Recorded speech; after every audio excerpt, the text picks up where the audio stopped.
Elecciones diversas, candidaturas que han estado corriendo, algunas dadas de baja y otras luego de vuelta a la carrera, como ocurrió con Marco Enríquez Ominami, a quien tuvimos antes, durante y después de todo este proceso.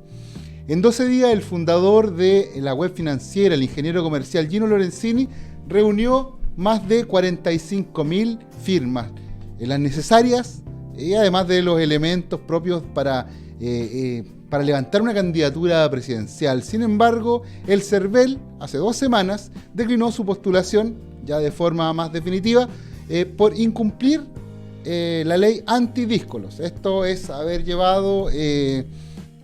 estado afiliado a un partido, el Partido de la Gente, dentro de 9 meses anteriores al vencimiento del plazo para presentar las declaraciones de las candidaturas, similar a lo que le pasó al actual alcalde de San Pedro de la Paz hoy día. Así que bienvenidos a una nueva emisión de El Estelar de Omega TV. Nos conectamos con Estados Unidos, donde está Luis Cárdenas en Miami, luchando seguramente con los mosquitos por allá. Luis, hola, ¿cómo estás?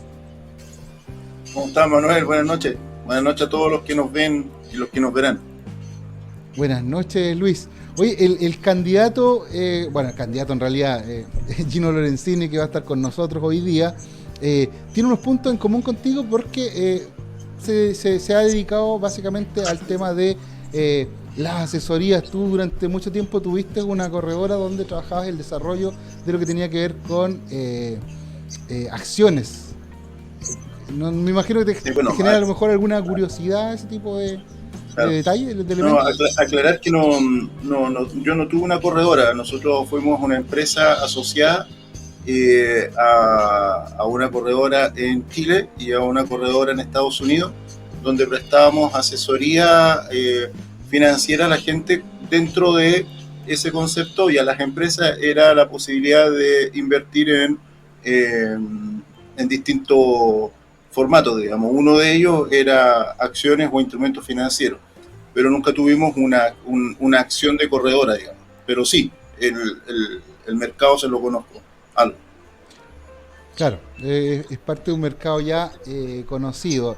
Yo creo que la diferencia pasa un poco por la masividad, por ejemplo, de lo que hizo Felisa y Forrado con esta carrera marcada por la lucha del sistema de la AFP. Tú conociste muy bien el tema de la crisis subprime del 2008, de la cual yo creo que todos fuimos de cierta forma testigos, y ese fenómeno motivó, tal vez probablemente este fenómeno motivó la creación de esta web por las caídas precisamente de el total de los fondos de ahorro en las pensiones.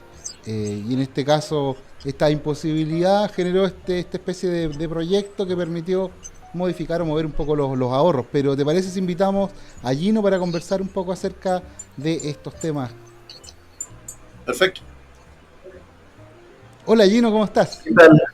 Muy buenas noches, ¿qué tal Luis? ¿Qué tal? Perdón, Manuel. Manuel.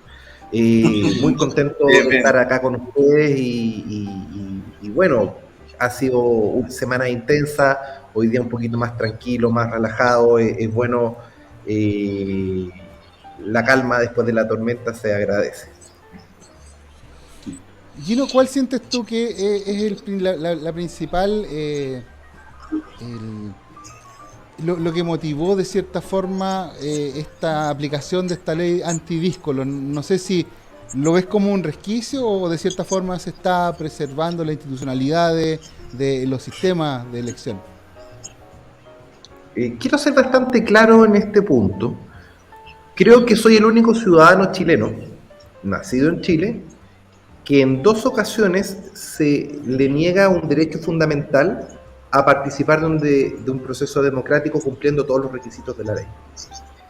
Yo traté de ser candidato constituyente y me bajaron inventando algo que ni siquiera estaba en la Constitución, lo cual fue bastante grave, y en el voto de minoría los ministros decían esto es un absurdo legal, es decir, es algo que no tiene precedente. Se me discriminó por ocupar una lista con un nombre con la palabra feliz, para ser bastante claro. Y eso marca un precedente bastante grave. Luego cumplo todos los requisitos legales para ir como candidato independiente. De hecho, para que la gente lo sepa, porque una cosa es lo que yo diga y otras cosas son los hechos. Los hechos, yo saco un certificado de independiente del CERVEL el 9 de agosto. Al minuto después yo anulé un proceso de afiliación. Al día después, para esperar que procesaran todo, yo solicito empezar a levantar las firmas. El CERVEL ratifica que soy independiente y me permite levantar firmas, y 42.000 chilenos en 12 días nos otorgaron las firmas. Ojo, que ninguno de 30 candidatos independientes logró llegar a las 30.000 firmas. Nosotros llegamos a 42.000. Entonces, uno acá ve hechos de que yo soy el único ciudadano chileno que no puedo ejercer mi derecho democrático a participar de una elección. Eso por un lado. Entonces uno podría decir, oye, pero el CERVEL cumplió su objetivo, cumplió su función. Hago el contrapunto. Yo nunca olvido que en torno al año 2016-2017, los partidos políticos salió una nueva ley que obliga a hacer el refichaje de partidos. Y hoy en día, y quiero ser bastante claro con lo que voy a transmitir, todos los partidos políticos de Chile, o su gran mayoría, todos los antiguos, son ilegales, porque la ley les exigía refichar y demostrar que tenían los afiliados que tenían con un proceso, y la ley decía con un proceso verificable. ¿Qué quiere decir? Con clave única. Y ellos tenían que ingresar los afiliados con clave única y llegar a un monto de 18.000 afiliados. Ningún partido llegó en los plazos. Y el CERVEL, para salvar a los partidos, saca de forma ilegal la posibilidad de enviar un carnet de identidad por email, lo cual no te verifica la voluntad de una persona. No es como la clave única, que es mía, que solo yo puedo venir y manifestar mi voluntad, es una firma digital. Acá se aceptaron carnet, entonces era agarrar el carnet del papá, de la mamá, y inscribieron de forma no verificada. Por lo tanto, estamos en un quiebre democrático bastante relevante, donde en mi caso un candidato independiente trata de participar de 2 elecciones y por el poder y esta corrupción me bajan. Pero por en paralelo, partidos políticos que ni siquiera lograron demostrar digitalmente con firma 18.000 afiliados, todos llevan candidatos presidenciales donde se van a repartir 48.000 millones de pesos en devolución de votos. Entonces, finalmente, hay un deterioro muy grande de la democracia en Chile, porque desde mi perspectiva, el CERVEL en una situación no cumple la ley y permite que se incorporen partidos políticos de forma ilegal. Y por eso es el quiebre democrático que después ocurre en la crisis social, porque en Chile, lamentablemente, los partidos políticos no representan a nadie. No tienen los afiliados que dicen tener, y el CERVEL autoriza el envío de un carnet de identidad por email. La verdad es que yo creo que eso es lo que debería haber fiscalizado el CERVEL, y no, en el caso mío, tanto a la candidatura como independiente a constituyente como a presidente. Ahora, ¿sientes que de cierta forma hay un temor? ¿O qué sientes que representas que puede asustar tanto a ciertos grupos que pueden estar detrás? Porque te pasó con el tema de las AFP, con esta ley que empezó a correr desde julio del 2021, después tuviste con el proceso constituyente, como mencionabas, y ahora con esta candidatura. Cuando el Estado de Chile, de forma sistemática, ataca un emprendimiento, tú puedes estar a favor o en contra, pero bueno, hagan las cosas bien. Se me genera todo un montaje, y lo digo así porque es un montaje, y yo sé que tarde o temprano voy a lograr hacer justicia y demostrar de que el CERNAC hizo un montaje sobre una columna falsa, sobre una persona que trabajaba para una jefe, y que había, finalmente acá, era un problema de conflicto de interés. Lo que yo hacía como Feliz y Forrado es bastante simple. Yo soy magíster en finanzas, y como magíster en finanzas tenía una fórmula que me decía cómo diversificar mejor el riesgo. A veces estaba 50% en un fondo A, 50% en un fondo E, y iba haciendo cambios de portafolio. Y el tema es que el servicio, ¿en qué consistía? En que yo me cambiaba de fondos. No daba una sugerencia distinta a lo que yo hacía con mi capital. Y al yo cambiarme de fondo, transparentaba en el mismo segundo a 200.000 chilenos a la vez. Era democratizar la información. Y por ese efecto se llegaron a mover más de 10 billions o 10.000 millones de dólares entre los fondos de pensiones. Entonces, lo que realmente ocurrió es que el establishment le aterró de que hubiese alguna entidad que lograra manejar 10.000 millones de dólares. Obviamente pensaba en lo peor de mí, de que hacía uso de información privilegiada, y un montón de cosas que nunca han sido demostradas y solo han sido, ¿cómo decirlo de forma elegante? Injuria y calumnia. Si al final, hasta en la misma Cámara de Diputados es ridículo, porque me piden disculpas en persona en una comisión investigadora, y al final en la conclusión dicen que yo supuestamente hice perder a mis clientes, y siendo que una comisión investigadora solo se puede pronunciar respecto a actos de gobierno, no respecto a una empresa privada. Es decir, solo la conclusión es completamente ilegal. Entonces estamos hablando de que a mí me atacó un CERNAC, un Banco Central, una Superintendencia de Pensiones, una Cámara de Diputados. Eso para mí es terrorismo de Estado. Y al punto que se saca una empresa del mercado, por ley, como en el caso de Feliz y Forrado, y lo peor de todo es que ni siquiera es que se atenta contra una empresa, sino que a mí, como magíster en finanzas, se me pone una mordaza donde yo no puedo ni siquiera brindar una sugerencia financiera como magíster en finanzas de la Universidad de Chile, y no puedo dar ninguna sugerencia financiera porque si no me quieren cobrar 1.800 millones de pesos de multa, lo cual es ridículo para una sugerencia financiera. Y en todos los lugares del mundo siempre la definición, en Estados Unidos, en Londres, en cualquier lugar, las sugerencias, si son pagadas, si son remuneradas, están reguladas.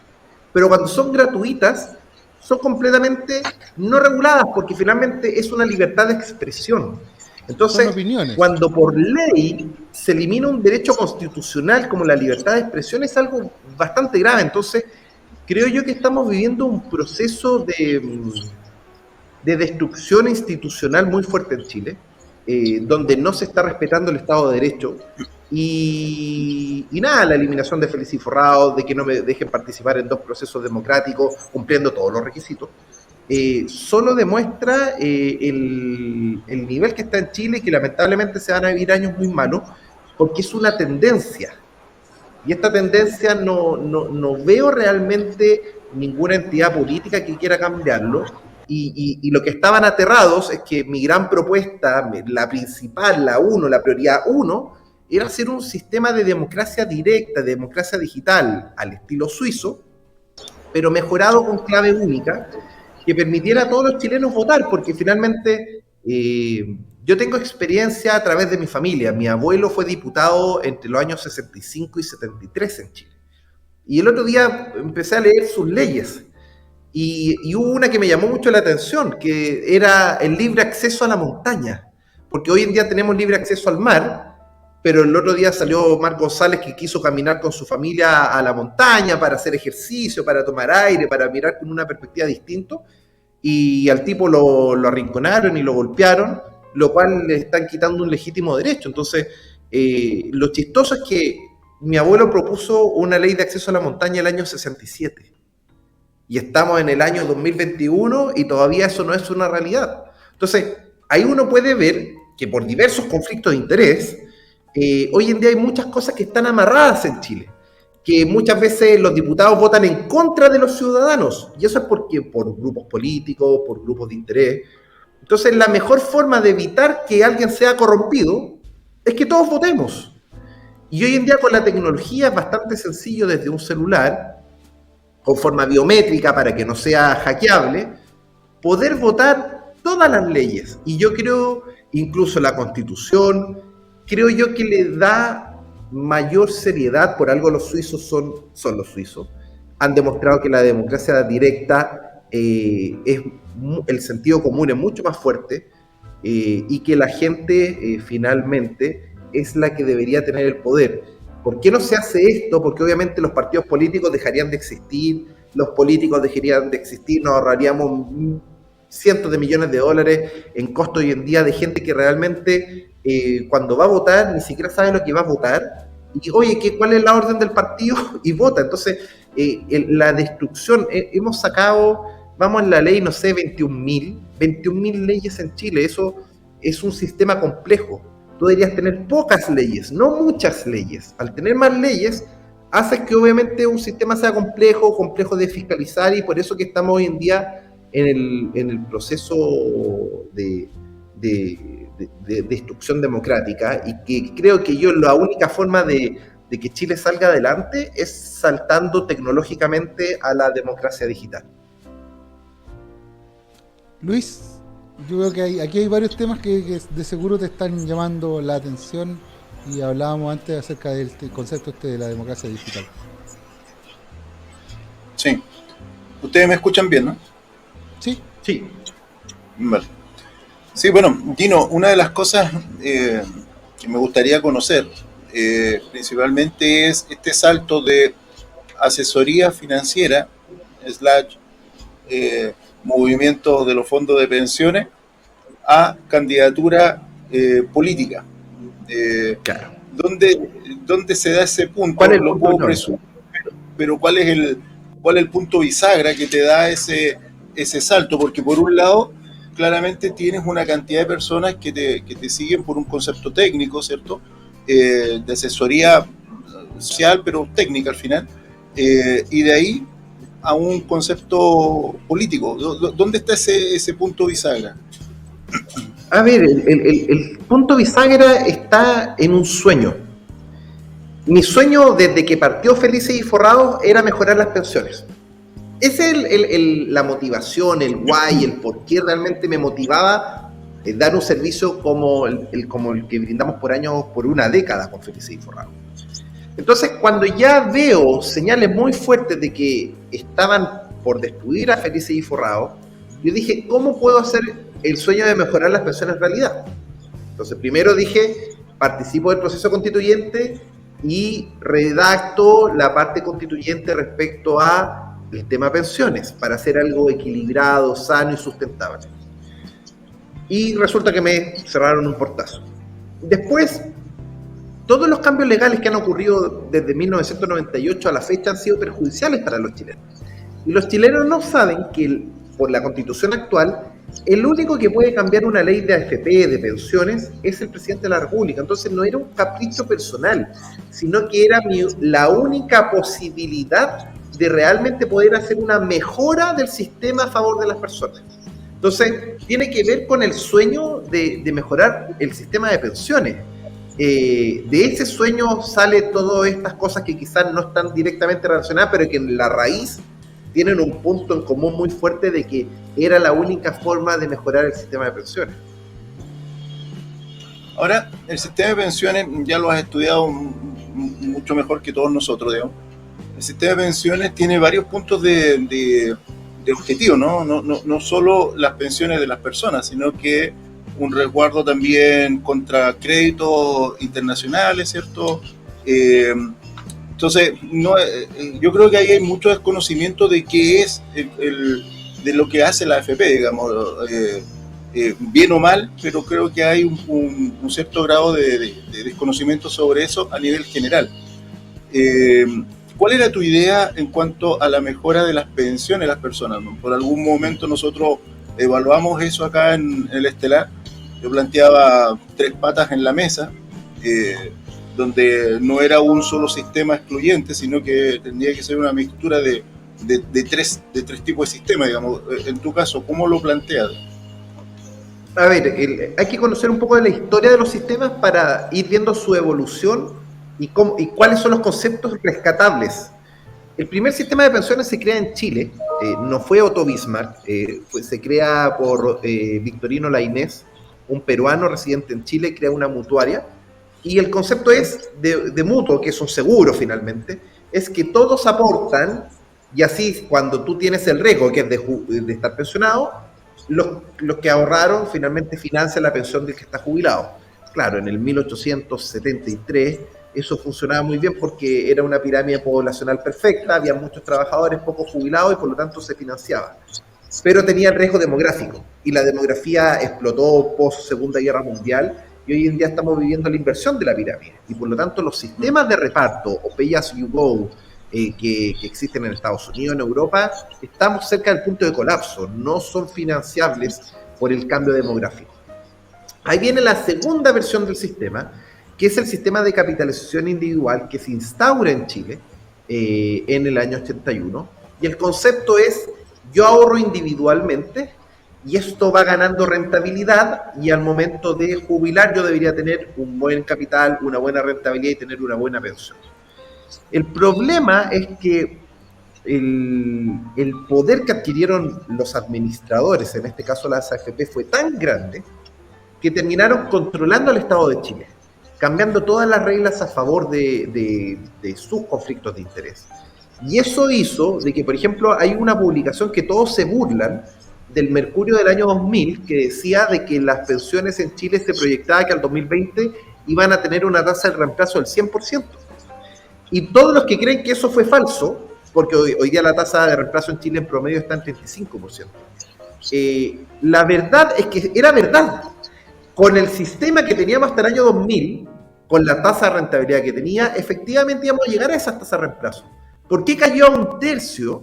Porque empezaron a cobrar comisiones fantasma que la gente no ve, de eso se apropiaron de $10.000 millones, y una serie de conflictos de interés que bajaron la rentabilidad, y al bajar la rentabilidad unos pocos puntos, lo que hace el efecto a largo plazo es que generaste una pensión 1/3 y no se cumplió la promesa, y al no cumplir la promesa rompiste las expectativas. Entonces, entre comillas, el primer sistema tiene un concepto de solidaridad que es muy relevante y que hay que rescatarlo, pero tiene el problema generacional.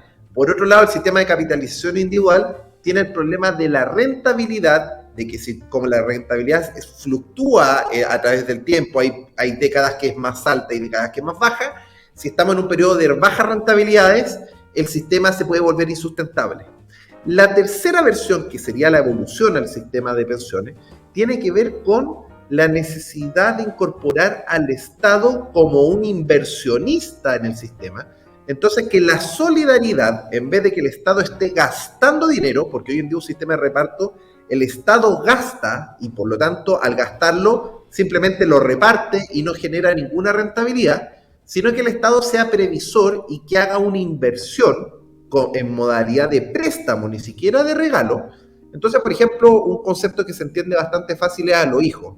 Que el Estado de Chile a cada hijo, cuando nace, le deposite 3 millones de pesos en una cuenta individual. ¿Qué consigues tú con eso? Esos 3 millones de pesos no van a parar a cualquier lugar, van a invertirse. Y como van a invertirse, van a ganar cierta rentabilidad a largo plazo y van a lograr de que esos 3 millones de pesos, que son 100 UF, lleguen a ser 2.000 UF a los 65 años, en el peor escenario, siendo que el trabajador no haya ahorrado nunca un peso en su vida. Es decir, estoy haciendo una simulación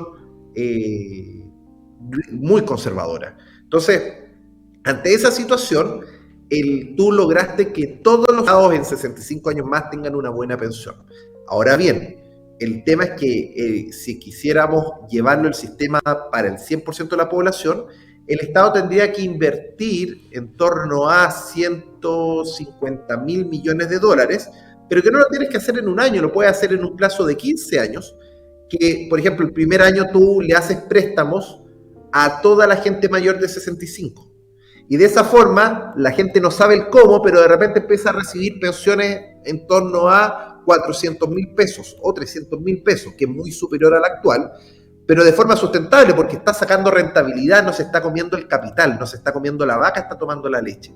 Entonces, ese concepto no existe en ningún país del mundo y creo yo que es la gran evolución que necesitan los sistemas de pensiones, que finalmente pone el componente de solidaridad, pero sin incorporar el componente de que no importa si nacen muchos niños o pocos niños, el Estado cubre el 100% del riesgo, y al cubrir el 100% del riesgo, disminuye el riesgo de que finalmente el sistema no cumpla la promesa de rentabilidad, porque se puede financiar incluso a los Suiza, que Suiza lo que hace es emisión de dinero para inversión. Si tú haces emisión de dinero para gasto, genera inflación, pero si tú haces emisión de dinero para invertirlo en empresas y que generen capitalismo y rentabilidad, la verdad es que genera rentabilidad finalmente. Entonces, creo yo que esa es la gran evolución que no solamente se necesita en Chile, se necesita en todo el mundo llegar al tercer sistema de pensiones, que es lo que realmente es necesario para pasar de la crisis actual que vamos a vivir en esta década. Cuando hay un concepto de migración fuerte en los países, hay que hacerse cargo. Y lo estamos viviendo también acá en Estados Unidos. Se prevé que el 2030, 2035 el seguro social va a colapsar, digamos. Y bueno, ahí qué es lo que va a pasar, el Congreso se va a juntar, va a inyectar más dinero y se genera inflación porque es gasto. Entonces, es interesante esos fenómenos. Ahora, después estamos hablando de que el pueblo, que la ciudadanía vaya y vote con la democracia digital, en forma directa. Yo tengo y te lo planteé al principio, me gustaría conocer bien el detalle de eso, porque ahí hay un ruido para mí, que resulta que tenemos que analizar la actualidad o la situación actual de nuestro contingente, digamos. O sea, qué tan educados en ciertas materias somos como población común y corriente para poder tener ese peso fundamental que nos da el conocimiento para un buen voto. No, ni siquiera estoy hablando del derecho a la persona, el derecho al conocimiento para poder dar un buen voto. Y creo, porque en el fondo, más que lo diga yo, lo dice toda la gente que sale a la calle, digamos, a protestar, estamos faltos de educación. Entonces, me complica y me hace ese ruido, o sea, ¿cómo democratizamos tanto ese concepto, quitándole ese ruido? Y ahí está para mí el factor que quiero conversar contigo. Sí, mira, lo que pasa es lo que tú estás planteando es un tema bien filosófico. Y ojo con este punto, que en una democracia hay gente que dice, mira, la gente que no sé, tiene cierto nivel de conocimiento, que saca una carrera, tendría el conocimiento, por ejemplo, para tomar las decisiones. Esa es una postura. El problema que hay con eso es que con los cambios, imagínate, tecnológicos que estamos viviendo, van a haber distintos niveles de conocimiento y muy poca gente va a llegar a un nivel de conocimiento alto y al final sería una élite la que tomaría la decisión de toda la población. Lo positivo que tiene la democracia es que finalmente quizás alguien no tenga el conocimiento, pero Sí, porque yo lo que digo en la democracia directa no es que esas personas redacten la ley. No, las leyes tienen que ser redactadas por expertos. Y los expertos tienen que proponer de forma simple, sencilla, para que justamente una persona común y corriente tenga la capacidad de comprensión de lectura y decir, sí, esto yo estoy de acuerdo o no, lo rechazo. Creo yo que en ese trade-off, en ese balance, gana la democracia porque la gente tiene mucho más sentido común de lo que nos imaginamos. Como nunca hemos tenido un proceso de democracia digital, tenemos el prejuicio de creer de que la gente va a votar puro populismo. Me acuerdo perfectamente estar viajando por Suiza, estaba en Basel, y estaban haciendo un plebiscito para votar un sueldo mínimo de más o menos en ese momento, eran como 2,5 millones de pesos chilenos, para todos. Y yo pensé, bueno, acá los suizos lo van a terminar aprobando, y en la práctica los suizos lo rechazaron. Entonces, ¿qué es lo que te quiero plantear? Que obviamente que depende del nivel cultural, sí, pero también hay cierto sentido común. ¿En qué sentido? En que, por ejemplo, una vez nosotros hicimos una encuesta que respondieron más de 15.000 personas por el proceso constituyente, y dijimos, ¿con cuánta mayoría se debería votar la Constitución? Dejamos 50%, 67%, e incluso llegamos a poner un 80% para ver qué pasaba, porque no sabíamos la respuesta. Y lo que a mí me sorprendió es que de 15.000 chilenos, que no deja de ser una cantidad importante, porque termina, cuando ya tú superas más o menos las 300 personas, empieza a ser más representativo. Con 15.000 llega a ser muy representativo. Es que más del 80% quería o 80% o 67%. Y una minoría de 10% era la que quería el 50%. Entonces, hoy en día cuando uno ve en la constituyente que hacen estos trucos para aprobar con mayoría simple, de verdad está yendo completamente en contra de la voluntad de la ciudadanía. Entonces, eso es interesante porque finalmente, como no hemos dado nunca el espacio, nunca hemos podido probar el sentido común, que por más que mucha gente no tenga el conocimiento, el sentido común es mucho más potente. Hoy en día, lamentablemente, un político, diputado, senador, constituyente, vota en base a sus paradigmas o en base a la orden del partido o en base a la orden de un grupo económico. Grupos de interés que te hacen votar contra la voluntad de los ciudadanos. Mi planteamiento es que a través de la democracia digital, lo que hace es que todos votan, y como no son 155 personas, sino son, ojalá, no sé, 1 millón de personas que aprueban una ley, lo que tú logras es justamente normalizar. Y hay un efecto de autoselección, porque la gente probablemente con menos educación va a tener la libertad de votar o de no votar. Y probablemente la gente de mayor educación va a ser la que esté votando todas las leyes porque sabe lo importante que son las leyes. Entonces, también se provoca una autoselección en el sentido de que la gente en su libertad, mucha gente que quizás no tenga cierto nivel educacional, no va a valorar el hecho de poder votar todas las leyes. Claro, ahí la variable positiva sería el N, la cantidad de gente que vaya a votar, digamos, porque si mientras más van normalizando este ruido que plantea, pero por eso decía que hay un paso previo que es el tema de educar la conciencia social, la conciencia política, la conciencia cívica, para llegar a ese punto, digamos. Claro, en los países nórdicos tú dejas también una cartera y la encuentras, digamos, es un tema de diferencia, digamos, exacto.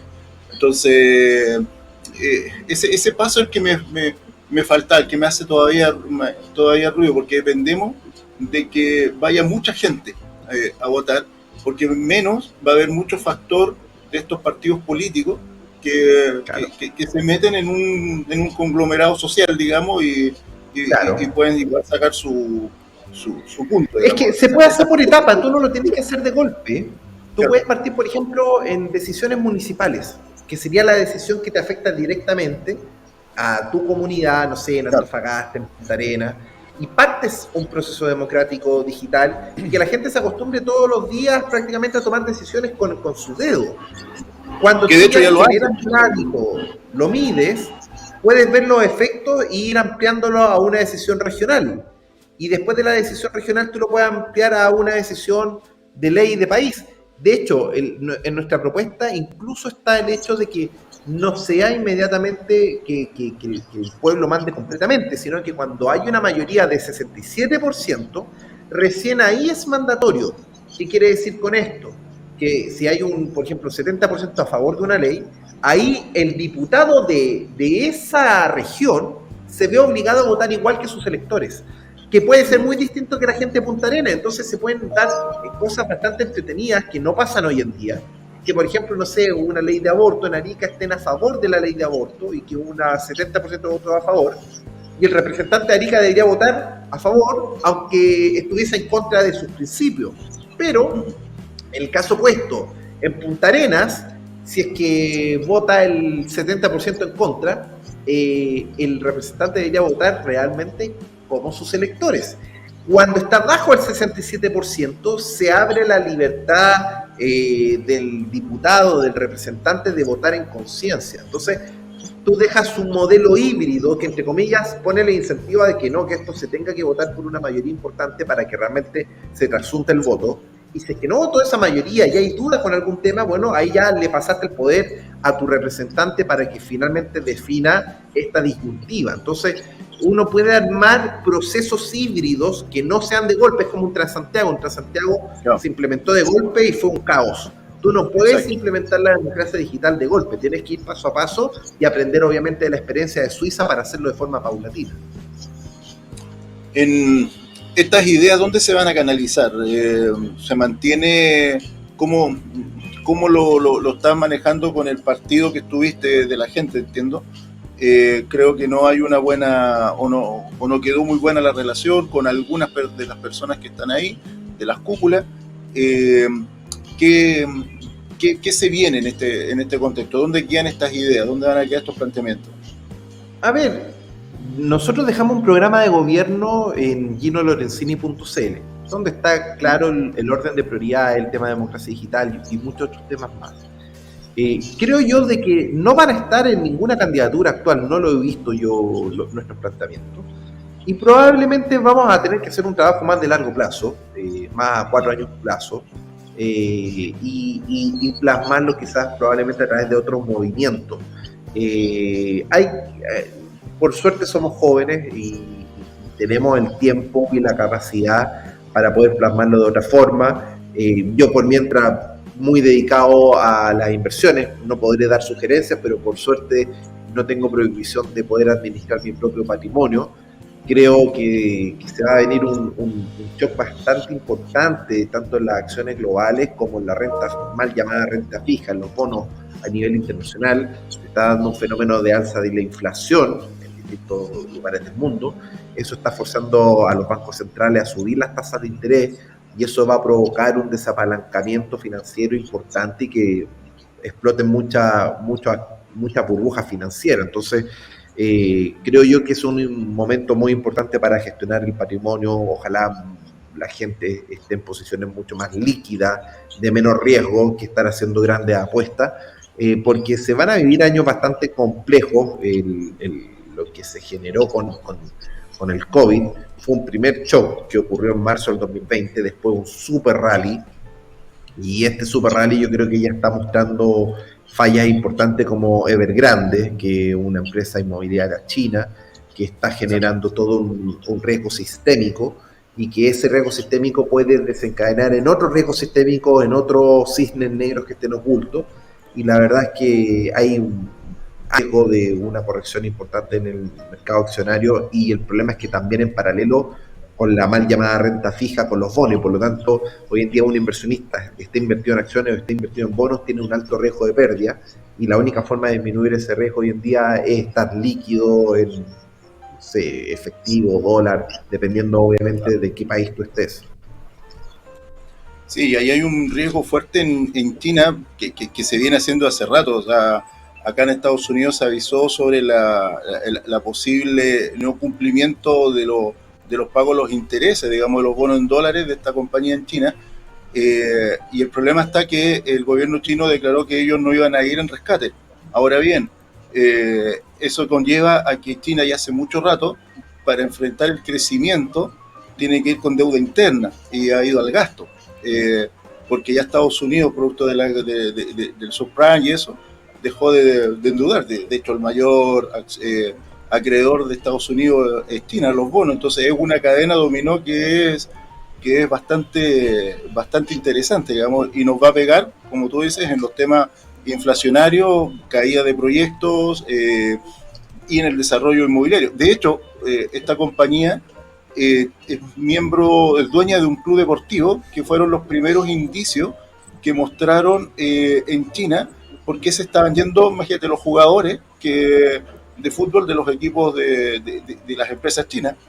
Claro. Y, por ejemplo, empresas chinas que son dueños de equipos en Europa también están restrictivos por toda esta situación de cadena de liquidez al final del día, y que lleva también a que el oro o estos bienes que son siempre estables empiecen a crecer, como también la mirada o la criptomoneda, digamos. Entonces es un desarrollo que se viene bastante interesante, digamos, y ante eso tengo mis dudas, porque yo era partidario, lo conversamos varias veces acá, de cambiar la Constitución en Chile, no necesariamente por cómo se había hecho, sino que porque había que modernizarla en relación a los cambios que ha tenido la humanidad, digamos.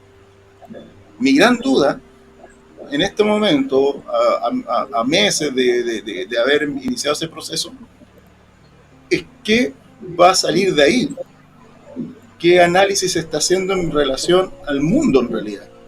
Sí, entonces, por lo que veo, es un ruido de cómo van a hablar, qué es lo que se van a decir, cuál es el dialecto, digamos, pero básicamente con las medidas concretas no las veo en relación a todos estos cambios que se vienen y que son muy fuertes. Y ahí está para mí un concepto primordial y de mucho riesgo, digamos. Sí, en el caso de Chile hay grandes riesgos. El tema de la constituyente se ha transformado más en un riesgo. Tenía un 80% de aprobación, hoy en día no está en torno al 40% de la aprobación. Claro. Y en eso yo creo que una imagen vale más que 1000 palabras. Yo creo que a todos los chilenos de corazón nos dolió que se pifiara el himno nacional. Era un evento republicano donde estaba toda la atención del mundo, y que los mismos constituyentes estén pifiando el himno, que es algo que realmente nos une, porque no tiene las estrofas antiguas, es algo que realmente es un símbolo de unión de los chilenos. Que se haya pifiado fue, creo yo, una falta de respeto. Entonces la Constitución partió con faltas de respeto. Falta del respeto de que, por ejemplo, nosotros la aprobamos, pero siempre y cuando se aprobaran las cosas con 2 tercios. Los 2 tercios lo tienen, entonces ¿por qué quitaron con mayoría simple? La gente no sabe lo que es una mayoría simple. Una mayoría simple puede ser que justo asistieron, en un momento hacen un llamado, se juntan 11 constituyentes, y con 11 constituyentes, con 6 votos, pueden aprobar una normativa. Si dimensionamos esto, de 150 que se aprueba una normativa con 6, es una locura. De hecho, había un constituyente que me comentaba que no se podía parar al baño como estaban pasando la planadora con las votaciones. Entonces, la verdad es que cuando tú partes algo, no desde la transparencia, sino desde el engaño, eso va a terminar mal. No es un prejuicio. De hecho, yo estuve por el apruebo, porque se votara una nueva constitución, porque se armara algo bueno. Y la verdad es que desde que partieron pifiando el himno al hecho de que no están respetando las mismas reglas de los 2 tercios, buscando el truco, está simplemente reflejando un Chile de que la gracia de una buena constitución es que representa este Chile del futuro. Y no están siendo abordados temas de futuro, están siendo abordados temas del pasado. No se está viendo justamente temas de democracia digital, acceso universal a Internet, temas que realmente hoy en día, el tema de datos, hoy en día es un temazo, el dato es el nuevo oro del nuevo milenio. Entonces, hay temas que ni siquiera están siendo abordados, y creo yo que lamentablemente incluso me da la impresión de que una vez que quizás hasta ya esté redactada la Constitución y la van a venir y la van a aprobar, y esperemos que se cumpla el plebiscito de salida. Ojalá yo esté equivocado, insisto, ojalá esté equivocado y que nos sorprendan con una buena constitución para poder aprobarla en el plebiscito de salida. Pero dado las señales tan potentes como el pifiar el himno, venir y cambiar la regla artificialmente de 2/3, bajarlo a mayoría simple, lo cual para mí es un engaño, son cosas de principio. Son dos señales tan potentes que es más probable de que sea una mala constitución a que sea una buena constitución. Espero equivocarme. Sin duda, mi opinión a la fecha es cómo se rechaza, digamos, lo que da temor lo que va a salir de ahí. Pero bueno, todavía démosle beneficio a la duda y esperemos de que los asesores que están contratando y que estamos pagando todos nosotros y nos sale bastante caro, hagan su aporte, digamos, porque es increíble. Bueno, hay un detalle que la gente no sabe, también como para mostrar la otra cara de la moneda, hay que ser lo más ecuánime posible. El gobierno de Piñera no dio realmente los recursos necesarios para armar una constituyente técnica. ¿Qué quiero decir con esto? Tuvieron que llamar a la Cámara de Diputados, pedirle personal prestado y la función que la Cámara de Diputados hacen entre 6 abogados, la está haciendo uno. Por lo tanto, están colapsados los constituyentes. De hecho, hay más de 15 constituyentes que han tirado licencia médica. Están colapsados los constituyentes, están colapsados los equipos técnicos. Y obviamente cuando hay una persona que está completamente sobrepasada, técnicamente hablando, es muy difícil que salga una buena constitución. Los plazos son ridículos. No puede redactar una buena constitución en 9 meses.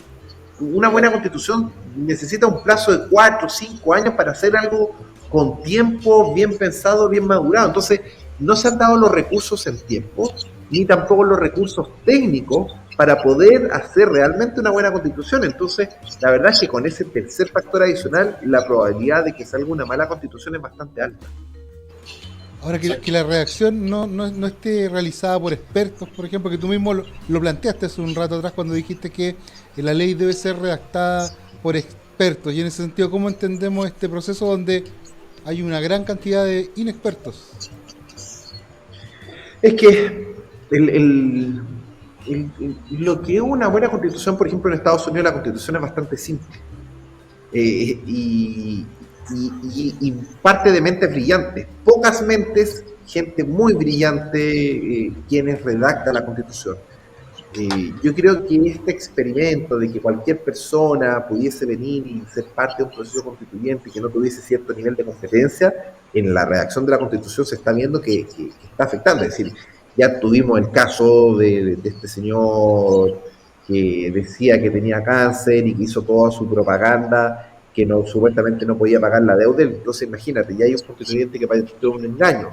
Después el CERVEL dijo públicamente que habían otros 21 casos de que habían usado la misma notaría de Ancalao, una notaría que el notario había muerto. Y después se da una vuelta de carnero para tapar el hoyo porque se dio cuenta que ya no podía echar abajo la designación que ellos mismos habían firmado. Entonces, estamos en un proceso en Chile bastante complicado. Yo creo que hay un riesgo, estamos viendo un riesgo doble. Hay un riesgo de que se destruya el sistema de pensiones de mala forma con los retiros constantes. Un cuarto retiro para el mercado lo va a asumir como que se va a llegar a un 100% y por lo tanto se puede destruir el valor de los bonos en Chile. Y en paralelo una constituyente que está muy apurada y que probablemente van a presentar todo listo porque debe estar prearmado, es otro riesgo muy relevante. Entonces Chile estamos abordando un riesgo importante. Después hay un tercer riesgo, que es que el 30 de septiembre se levanta al final el tema del toque de queda, y al levantar el Estado constitucional vuelve a funcionar los sistemas de deuda, y hay una deuda acumulada muy grande en servicios básicos, luz, agua, etcétera, etcétera, también en arriendos no pagados, en bancos que no han cobrado su hipoteca y que pueden ahora empezar a rematar. Va a haber un tsunami de hipotecas que va a caer legalmente y que se van a empezar a procesar a través de los tiempos, porque ha sido una acumulación de prácticamente 2 años. Entonces, es un proceso de riesgo exponencial. El gasto público en Chile pasó de 70.000 millones de dólares a más de 105.000 millones de dólares, en el acto más irresponsable que se ha visto en la historia moderna de Chile. Entonces, uno tiene que mirar fríamente, ver las tendencias, y las tendencias te indican una situación. Chile es un país mucho más riesgoso y no es el país que en 2008 teníamos 0% de deuda del PIB, que teníamos una regla del superávit estructural y que realmente los técnicos hacían muy bien su labor. Hoy día Chile se transformó prácticamente en un país bananero que aumentó exponencialmente la deuda, que esa deuda la financiaron contra los fondos de pensiones y por eso un fondo E ha perdido un 14% en los últimos, 8 meses, debido a que el mismo Estado incorporó el riesgo en los jubilados y los jubilados están perdiendo, más del 25% del monto de sus pensiones en el último año. Entonces, hay una serie de factores que finalmente el deterioro de la democracia en Chile está generando un riesgo sistémico bastante elevado. Y ahí hay otro riesgo que es todo este ruido que nosotros estamos viendo, digamos, porque lo popular era sacar el dinero de la AFP porque el gobierno de turno no hizo su trabajo a tiempo. Y el de financiar el sistema de la AFP, como lo planteamos hace un rato atrás, es el colchón que tiene Chile para endeudamiento. En este momento endeudarse en Chile es mucho más caro, y siendo que era uno de los países donde era atractivo endeudarse para el crecimiento y para la reinversión. Pero ahora no. Entonces, en vez de poder repotenciar ese crecimiento, tomamos lecturas de países donde las estrategias hacen que los países se quiebren, digamos. Y ese es el gran riesgo. Y ahí viene lo popular, el populismo y la falta de educación, que son estas generaciones de ruido para el desarrollo de un buen vivir al final del día en la comunidad. Sí, lo que pasa es que incluso son principios que la gente no maneja generalmente.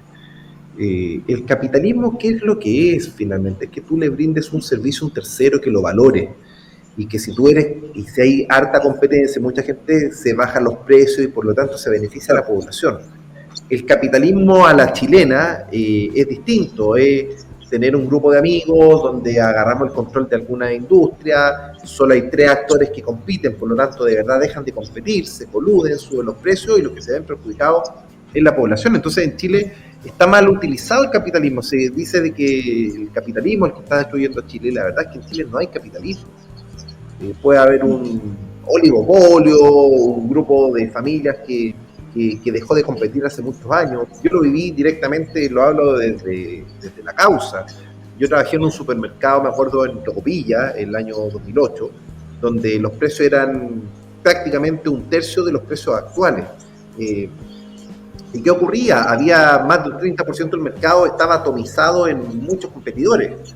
Hasta que llegó Unimark de Sayé, se compró a todos los perros chicos y se formó el oligopolio de 3, y inmediatamente empezaron a aumentar los precios de forma dramática. Yo me acuerdo de los 6.000 precios de memoria, y por lo tanto digo, ¿cómo ha subido? Al punto de que cuando viví en Londres el año pasado, el supermercado me salía más barata las cosas en Londres que en Chile. Y eso obviamente no quizás en todos los productos, pero en una gran mayoría, por lo menos en los productos básicos. Y eso te habla de que finalmente la falta de competencia es la que ha destruido el bolsillo de los chilenos. Cuando hay carreteras, en Chile hay carreteras que cumplieron su ciclo de vida de 20, 25 años y que tenían que volver la concesión al Estado de Chile, por lo tanto que fuesen gratuitas. Vemos la carretera del Sol, que está completamente colapsada, gente que pierde 1 hora, que tiene que pagar para perder 1 hora para salir de un peaje, y nadie dice nada. O no sé, en Colina hay un peaje sobre un camino público y que hubo un acuerdo no sé en qué año y cobran un monto mensual que es, claro, uno dice 1 luca por pasar, pero si tú sumas el flujo de caja de eso, son millones de dólares de apropiación indebida, porque tú no puedes poner peaje sobre un camino público no concesionado, que no hay ninguna contraprestación, que no es que hicieron una inversión, hicieron doble pista, que pusieron barreras de seguridad, no, es un camino público completamente ordinario que le pusieron un peaje cercano a la Panamericana en Colina, y todo el pueblo de Colina tiene que pagar porque hubo un acuerdo, y la verdad es que son situaciones bien graves. Es decir, la Ruta 78 se vencía su plazo y llegó el hombre del maletín con Michelle Bachelet en el gobierno pasado y se extendió. Y hoy en día, y claro, y dicen, no, ahora vamos a ampliar las 3 pistas, pero en solo una parte en Santiago, que igual va a generar colapso, porque finalmente después se te provoca un efecto embudo. Entonces, después pasó lo mismo con la carretera 68, una extensión por poner TAC. Es decir, si es que va a pasar a gratuito, ¿para qué le pongo TAC? Es como, no, y unas pequeñas ampliaciones por aquí para que pase piola y extendemos el tema por muchos años. Entonces, creo yo de que este capitalismo mal entendido, capitalismo oligopólico, de pocos actores y de poca competencia, es lo que está generando el problema en Chile, pero realmente en Chile no hay un capitalismo de verdad, un capitalismo donde a la gente se le incentive a ahorrar, se le incentive a invertir, se le incentive finalmente a generar una relación ganar-ganar. En Chile el problema es que las relaciones, unos pocos ganan y la gran mayoría pierde, y eso es lo que está llevando a este proceso de caída democrática que hemos tenido las últimas décadas en Chile. Ahora fíjate que aún así, porque estos son alteraciones y son los defectos que puede tener el capitalismo, digamos, que se van a estas derivaciones, aún así uno los puede controlar de cierta manera con el poder de la ciudadanía, ¿no? El problema está cuando el Estado lo es todo. Ahí no hay cómo poder zafarse de eso, digamos, porque es omnipotente en todo, te busca en todo aspecto, digamos. En esas falencias comparativas, hasta incluso en sus falencias, sigue siendo más atractivo, digamos, la parte del capital. Sí, mira, el ejemplo más claro es Felices y Forrados, un emprendimiento que lo único que hacía era democratizar la información de cuando un magíster en finanzas se cambiaba de fondo. El concepto es muy simple y a todos les llegaba la información a la vez. Después del cierre de la bolsa, por lo tanto, no había información privilegiada, no había nada. ¿Eso qué genera? Competencia. ¿Y qué genera la gente? De que si yo tengo una buena relación con-retorno, va a renovar su suscripción. Si es que yo lo hacía mal, no iba a renovar. Eso se basa también en un principio, obviamente, de que de servicio. Claro, de servicio. Y un servicio que costaba 2.000 pesos mensuales permitía a una persona quizás en un año pasar de 200 millones de pesos a 250 millones de pesos. Entonces había una muy buena rentabilidad por el servicio para el usuario. Entonces, cuando tú en vez de regular de forma sana, sacas al competidor del mercado por una ley, yo creo que también son eventos que demuestran un poco el estado de putrefacción que existe en Chile, porque nunca se había sacado del mercado una empresa de forma legal, es decir, es algo bastante complejo. Y no solamente la sacaste del mercado, sino que también prohibiste a las personas naturales a dar sugerencias gratuitas con multas de cárcel y multas de 10 millones de pesos, es decir, un atentado a la libertad de expresión. Entonces, y después cuando uno trata de participar de un proceso democrático, cumpliendo todos los requisitos legales, te bajan igual. Entonces ya estás viendo que el poder ejecutivo está fallando, que es el gobierno, el poder legislativo está fallando, que son los que hicieron estas leyes inconstitucionales, y el poder judicial que viene y que te niega derechos fundamentales que yo tarde o temprano creo que voy a ir a la Corte Interamericana de Derechos Humanos, porque por más que me han rechazado hoy en día, tengo las pruebas de que no han cumplido los convenios internacionales de Chile, es decir, la ley Díscolo es inconstitucional, porque hay un pacto, que es el Pacto de San José, Costa Rica, que prohíbe a los estados, lo único que ellos pueden restringir para las candidaturas por edad, por experiencia, pero no pueden restringir porque te saliste o no de un partido político. Eso es inconstitucional. Entonces, hay graves fallas y eso es lo que la gente no entiende. ¿Qué es lo que está fallando? Y lo que está fallando es que el Estado de Derecho se basa en que está la Constitución arriba, eso manda las leyes y eso manda las normas. Tenemos hoy en día una Constitución que sacan leyes, 21.000 leyes, que una gran mayoría son inconstitucionales, que no pasan por revisión de un tribunal constitucional. Y al sacar leyes inconstitucionales genera la problemática que estamos viviendo. Y hay en torno a más de 100.000 normas. Entonces, toda esta estructura legal es muy obsoleta, muy difícil de entender, y finalmente no está funcionando. Tú debes simplificar todo esto. Y eso no está tampoco en la discusión constituyente. Es decir, en que una constitución realmente se implemente, no solamente desde la punta del iceberg, desde la constitución, sino que baje a ley y que baje a norma, mínimo es un cambio bien hecho durante 10 años. Bien hecho. Como está ya planteado, creo yo que la verdad es que es muy probable que termine en un fuerte engaño y que si es que se vota, se rechace, y si es que no se vota, que ellos mismos, los constituyentes, se arroguen el poder constituyente para aprobar la constitución sin ir por el plebiscito, lo cual sería doblemente grave y demostraría la mala fe de parte de los constituyentes que están aprobando una constitución con mayoría simple, lo cual es inaudito. Mira, durante todo el programa han estado llegando mensajes de distinta gente y algunas preguntas también. Entonces, yo quisiera compartir, por ejemplo, acá Carolina Cortés y Sergio Sepúlveda preguntan más o menos lo mismo. Carolina dice: hola Gino, ¿qué opinas del cuarto retiro o del retiro del 100% de la AFP? Y en el caso de Sergio Sepúlveda, él dice: Gino, muy buenas noches, necesito consultarte por los riesgos que corren nuestros familiares que están jubilados por aseguradoras si se aprueba el cuarto retiro. El diablo está en los detalles. A ver, acá hay que balancear dos cosas. Uno es que la gente, el 90% de los chilenos está a favor de los retiros, pero porque no se ha informado claramente de las consecuencias. En el capitalismo, lo que tú tienes es un capital invertido, y lo que hace un capitalista es retirar la utilidad, que es la rentabilidad. Tú nunca consumes el capital acumulado, siempre, ojalá consume, no sé, la mitad de la rentabilidad y con eso tu patrimonio va creciendo a través del tiempo.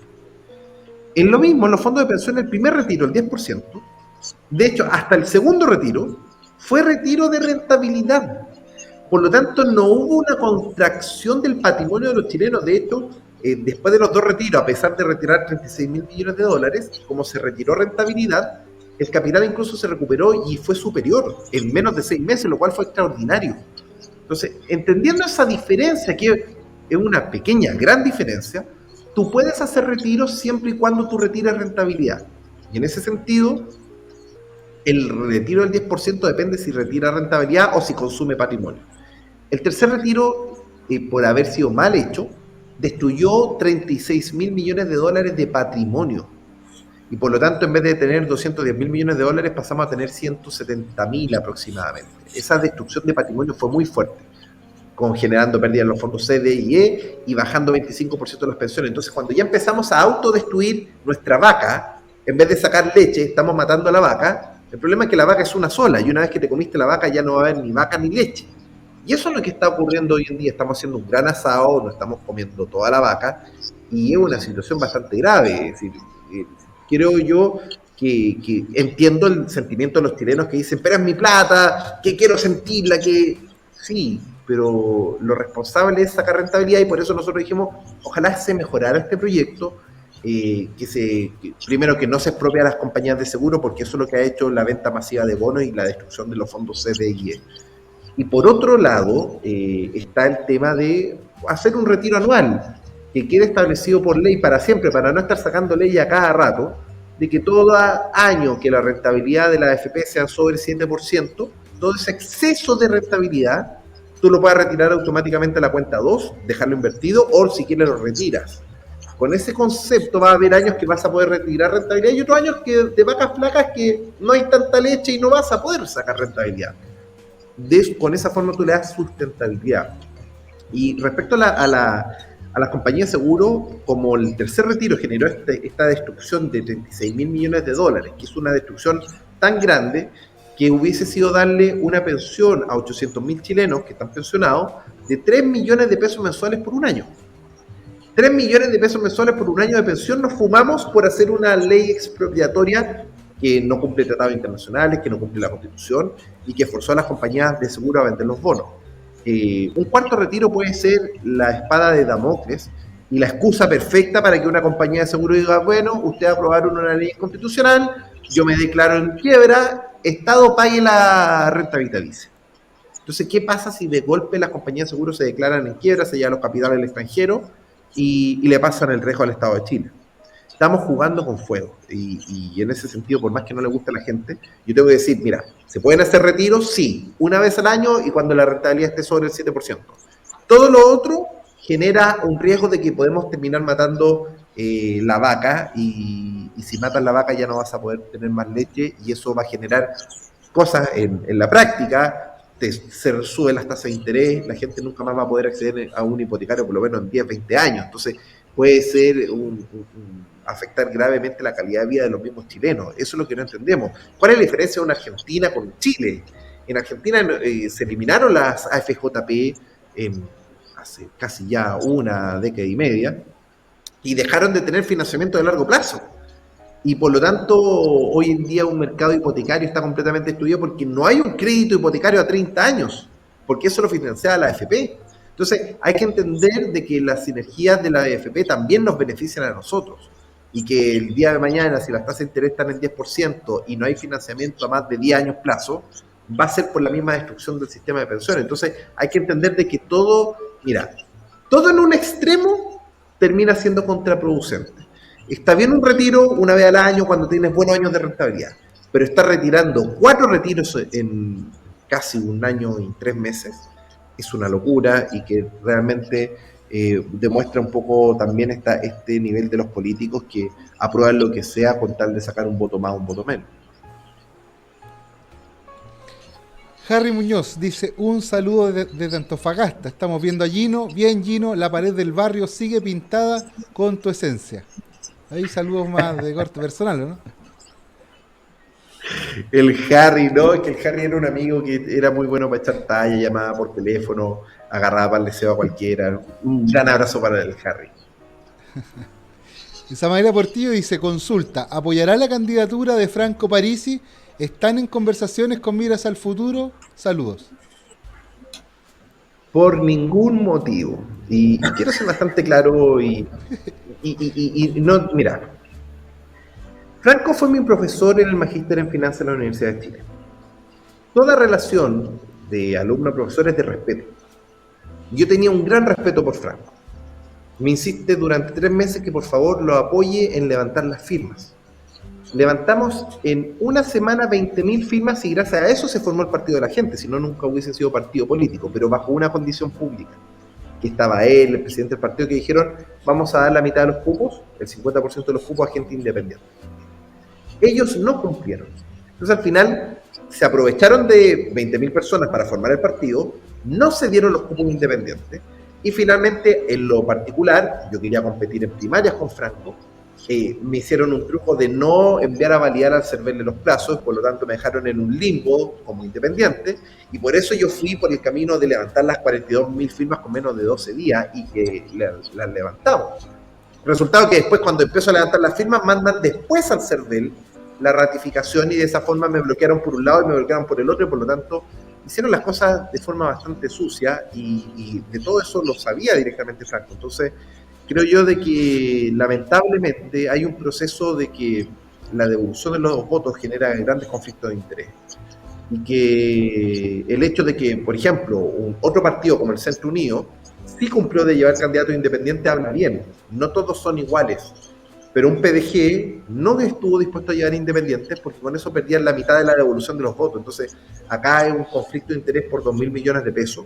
Y que lamentablemente los hechos han demostrado de que Franco, el único interés de ser candidato presidencial no es ni para competir ni nada, es para tener 2.000 millones de pesos de evolución y transformar la política en un negocio. Eso es lamentable y por lo tanto yo personalmente no puedo apoyar a alguien así. Y también creo yo que los votos pertenecen a las personas. Yo no puedo hacer un llamado a votar por A o por B, finalmente el voto es de la persona. Entonces, creo yo que es bastante importante respetar la libertad de las personas y las personas son libres de elegir si quieren votar por Franco, que voten por Franco. Yo estoy hablando de mi experiencia. Tenía un gran respeto por mi profesor. Ese profesor en menos de 2-3 meses destruyó toda la confianza que se había construido por años y demostró de que no cumplió su palabra, no llevó los candidatos independientes como sí lo hizo el Centro Unido. ¿Y por qué no llevó candidatos independientes? Porque quería una devolución de 2.000 millones de pesos. Eso resume un poco el conflicto de interés que tiene Franco Parisi. Y relacionado con lo mismo, igual la gente sigue consultando aquí, que la Luna dice: Gino, buenas noches, ¿quién debería ser el próximo presidente de la República Chilena? Yo la verdad, siendo muy sincero, creo yo que lo mismo que yo explicaba del CERVEL. El CERVEL validó a partidos políticos que no han ratificado a sus afiliados con clave única, que es una firma digital. Y por lo tanto, si no se cumplió la ley, de verdad ningún partido político tendría el poder para levantar una candidatura. Déjame graficarlo. En nuestro caso, nuestra candidatura independiente, levantamos 42.500 firmas en 12 días. El único partido político que nos supera es el Partido Comunista, con 47.000 afiliados, de los cuales no todos han sido ratificados con firma digital, muchos con este envío de carnet de identidad por email. Entonces, ¿qué te dice esto? ¿Cuál es la legitimidad de los candidatos presidenciales de los partidos políticos si ni siquiera cumplieron la ley de refichajes? Y por otro lado, un candidato que cumple con más de 42.000 firmas en 12 días, se baja, o lo baja, mejor dicho. Entonces, esto es lo que demuestra un poco de que no puedo decir cuál debería ser el presidente, porque para mí ninguno cumplieron los requisitos de hecho, que es que realmente hay un apoyo de 40.000 personas, 30.000 personas detrás de un partido. Ese apoyo no existe, no está verificado, no cumplieron la ley de refichaje, y eso es una realidad que ellos tienen que hacerse cargo, y por lo tanto yo no puedo respaldar a políticos que realmente los pusieron sus partidos por el poder que hoy en día está manejado a través del CERVEL. Ahí siguen las preguntas relacionadas. Jorge Schwartz pregunta: hola Gino, ¿qué puedes decirnos de las elecciones presidenciales? ¿Hay muchos riesgos con que salga Boric? A ver, uno de los riesgos tiene que ser bastante claro en que, a ver, pongámonos a hacer ciencia ficción. Imaginémonos dos escenarios. Hoy en día los candidatos están bastante parejos, ojo con ese punto. Entonces, 1 o 2 puntos de diferencia pueden dejar un escenario bien radical. Podría darse un escenario de un Kast contra un Boric. Y ahí la verdad es que el resultado final no sabría decirte cuál puede ser, pero puede darse un escenario bastante extremo. Entonces, lo relevante es entender de que, por ejemplo, si saliera un candidato de derecha, como Sichel, como José Antonio Kast, probablemente la izquierda le haría un infierno a través de la Constitución, probablemente hasta quizás lo destituya, y se generaría un conflicto de interés bastante fuerte. Por otro lado, si sale Boric con todo el poder constituyente, el péndulo se da también muy fuerte para un lado y no hay equilibrio. Entonces, estamos viendo como, entre comillas, un escenario en que te apuñalan, y si es que me saca el cuchillo me matas, y si me deja el cuchillo me matas. Estamos en un escenario bastante complejo. Esto no fue de la noche a la mañana, llevamos 2 décadas de polarización, y creo yo de que el candidato que salga le va a tocar un escenario financiero, económico y social que no es fácil de manejar, con riesgos constituyentes. Entonces es un escenario que al que le toque va a ser un escenario que necesita mucha sabiduría, un equipo muy afiatado, y no creo que Boric tenga la experiencia, o un Sichel tenga realmente los no conflictos de interés. Finalmente Sichel ha sido parte de un partido político, ha sido presidente del Banco Estado sin tener una experiencia previa bancaria, y por lo tanto no fue por una experiencia bancaria, sino que fue por un arreglín político. Y por lo tanto, una Yasna Proboste ni siquiera quería renunciar a la presidencia del Senado, y después de que fue ratificada, recién renunció. La verdad es que medio con problemas penales. Franco Parisi ni siquiera puede aterrizar en Chile porque lo toman detenido. Artés en una extrema de izquierda. Por otro lado, Kast, que está en una extrema derecha, en una política muy cerrada, muy poco dialogante. Entonces veo fragmentación, no hay un candidato realmente de unidad que entienda que estamos enfrentando un cambio de milenio, que lo digital está cambiando todos nuestros procesos, que este cambio de milenio, si no se hace con visión de futuro, te está polarizando. Y hoy en día lo único que veo en los candidatos actuales, que van a generar más polarización, no menos polarización. Eso es lo complejo de las elecciones presidenciales que vamos a vivir en Chile. Bueno, vamos a ir pasando rápido algunos saludos de los que siguen llegando. Pablo Ardiles dice: saludos, buen programa para Gino desde Tocopilla. Saludos, Gino, siempre es muy interesante escucharte, ser parte de la comunidad, dice Karime Ibaceta. Buen programa, felicitaciones. Hola, Gino, ¿cómo ves la evolución del Bitcoin? Pregunta Claudio Jara. A ver, el saludo para todos y el tema del Bitcoin, yo quiero ser bastante claro. Y en esto me han criticado mucho la gente que gestiona Bitcoin. El Bitcoin no es un activo es lo que te genera flujos de caja. Cuando el Bitcoin o la criptomoneda, a ver, tiene algo muy positivo que es el blockchain, que da más transparencia e independencia a los registros de transacciones. Eso está perfecto. Pero cuando tú a eso le metas un activo que genere flujos de caja, ahí realmente vas a tener una moneda digital que pueda cambiar las cosas. Todavía yo no he visto una moneda, puedo estar, quizás me falta actualizarme, pero yo no he visto ninguna moneda que tenga un activo atrás que genere flujos de caja. Cuando eso ocurra, va a venir una enorme evolución en el sistema financiero global al tener una criptomoneda que realmente tenga un sustento de flujos de caja detrás. Los tulipanes ocurrieron en el 1500 en Holanda, y por un tulipán se pagaba el precio de una casa, por algo que se echaba a perder en 2 semanas. Entonces, burbujas financieras se han vivido hace más de 500 años, esa es la que tenemos registro, probablemente se vivió desde mucho antes, y por lo tanto yo creo que cuando un registro digital vale, no sé, $30,000, tenemos que tener un grado de sensatez y entender de que eso se infló por ambición, por lo mismo que los tulipanes, y se enoje o no se enoje la gente, yo tengo que dar mi punto de vista como magíster en finanzas.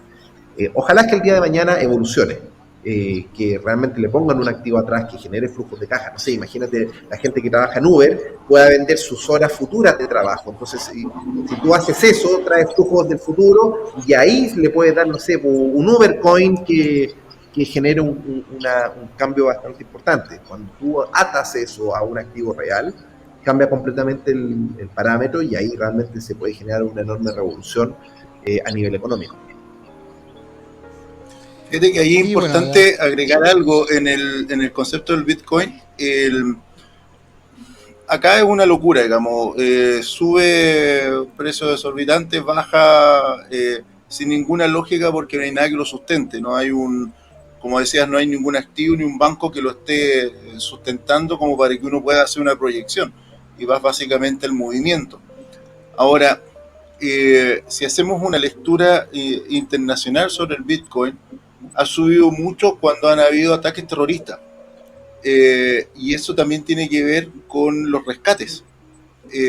Claro. Como supuestamente no dejan registros, o es muy difícil llegar, Estados Unidos pudo hacerlo llegar después de 8 parámetros, digamos.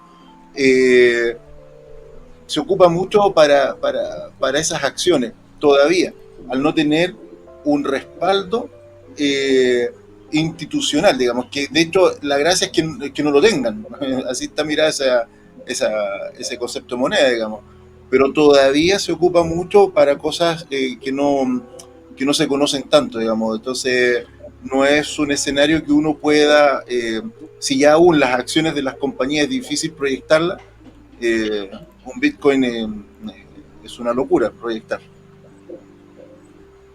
Sí, pero me atrevería a decir, y estaba justo ahora viendo un gráfico del Bitcoin, que por lo menos de hoy que estamos, para ser bien claro, 21 de septiembre, la proyección del Bitcoin de acá a 5 meses es bastante negativa, es decir, está marcando tendencia de largo plazo que debería cambiar y que por lo tanto ese sustento que se ha movido entre 30,000 con un máximo de 30.000, incluso estuvo en un máximo de 60.000. Ese canal lateral él lo debería perder entre 2 meses más y que entre en un proceso de caída, de corrección. Entonces, uno tiene que tener claro más o menos eh, cómo son los riesgos futuros. Me acuerdo perfectamente, y está pública, tú puedes buscar en Google, sí, forrados sobre Bitcoin, y me acuerdo que cuando llegó en el antiguo pic, porque el Bitcoin pasó en un año multitud de $500 a 20.000. Y cuando llegué a esa primera burbuja, yo conté la historia de los tulipanes, lo expliqué y me llegaron comentarios con puteadas, tratándome muy mal. Y eso lo hicimos más o menos como el 10 de diciembre, si mal no recuerdo, del 2000, déjame revisar, sí, del 2000, espera. Eso fue diciembre, si mal no recuerdo, de 2019, cuando se pegó ese rally. Y el tema es que después se desplomó, y se desplomó hasta 4.000. Entonces, para alguien que invirtió a 20.000, tuvo una pérdida de, ¿qué? 80%, una locura. Una pérdida muy grande. Entonces, se dio de que nosotros dimos la sugerencia, ojo con el Bitcoin, está en modo burbuja, esta burbuja va a explotar, y a la semana después, a la semana siguiente, llegó al pic de precio y después de 20.000 se fue a 4.000. Entonces, claramente ahora probablemente el Bitcoin de los 44.000 que está hoy en día, en 2 o 3 meses más puede retornar quizás a 5.000, a 7.000, y obviamente que eso puede ser una pérdida muy grande para los que están de inversionistas en Bitcoin. Bueno, Gino, ha sido un agrado tenerte acá, poder darte espacio para que puedas también conversar con la gente y ser parte del desarrollo de lo que hacemos acá en el estelar de Omega TV. Luis, si tienes algunas palabras para ir ya cerrando el capítulo de hoy. No, un placer haber compartido con Gino. No habíamos tenido la oportunidad de poder hablar antes, digamos. Siempre es bueno cuando hay ideas, lo hemos dicho muchas veces, cuando hay planteamiento y hay coraje para defenderlas, digamos. Eso es lo mejor. Y cuando uno ha querido hacer cosas y luchar contra la adversidad, eso es muy valorable cuando se tiene esos corajes para poder seguir. Así que las ideas son interesantes, el, hay, que, hay que buscar dónde colocar esa buena semilla para que en un futuro cercano la puedas llevar a cabo y cumplir tu sueño. Bueno. Así que felicitaciones y gracias por participar con nosotros, ¿no? No, muchísimas gracias a ustedes por la invitación acá a Omega TV, a Luis, a Manuel. El espacio es lo importante, poder conversar con un poco más de tiempo, y un poco hacer un llamado a la gente a que entendamos lo que estamos viviendo. Generalmente las crisis hay salidas falsas. En 1929 hubo una primera caída, después hubo una recuperación muy rápida y después hubo una caída mucho más grande. Creo yo que estamos viendo un evento muy similar. Espero estar equivocado, pero con el alza de la inflación vamos a vivir una alza de tasa, y eso va a generar una caída muy fuerte de las acciones y una caída muy fuerte de los bonos, y por lo tanto hoy en día es momento para tener la liquidez, estar tranquilito, estar refugiado en liquidez, porque en caso contrario la gente puede correr riesgo muy importante de pérdida, y al final es muy lamentable cuando la gente viene y pierde, no sé, un 40-50% de su patrimonio. No es algo que se lo recomienda a nadie, porque es una situación que es dura de enfrentar y que después pierde mucho tiempo en poder recuperarte. Así que nada, le agradezco el espacio y espero estar en una próxima oportunidad. Muchas gracias, Gino, y ahí vamos a estar obviamente invitando nuevamente a participar acá de este espacio, y a la gente invitarla a que sigan viendo los distintos contenidos que tiene Omega TV, tanto en internet como en los distintos canales de televisión a través de los cuales se puede ver nuestros contenidos. Y esta fue la edición de hoy de El Estelar de Omega TV. Hasta pronto. Chau, chau. Muchas gracias.